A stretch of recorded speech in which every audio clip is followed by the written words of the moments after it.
નમસ્કાર, હું છું પ્રિયા અને તમે જોઈ રહ્યા છો જનતા કી જાણકારી ન્યૂઝ। નજર કરીએ આજના સમાચાર। ગીર સોમનાથ જિલ્લામાં આવેલ મુખ્ય મથક વેરાવળ શહેરમાં આવેલ બસ સ્ટેન્ડ જાગૃત હનુમાન મંદિરના પરેશ ભટ્ટ અને મંદિરના સ્વયંસેવકો દ્વારા જાગૃત હનુમાન ખાતે મહાપ્રસાદ અને શોભાયાત્રા નીકળશે તેમજ શ્રી હિન્દુ યુવા સંગઠન દ્વારા આહવાન કરવામાં આવ્યું છે કે બહોળી સંખ્યામાં ધર્મપ્રેમી જનતા જોડાઈ શોભાયાત્રા અને પ્રસાદી લીધી।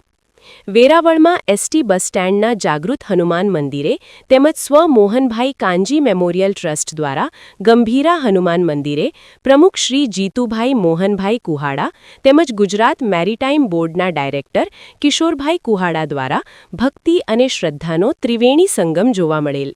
રિપોર્ટ સોની હરેશભાઈ સતીકુંવર।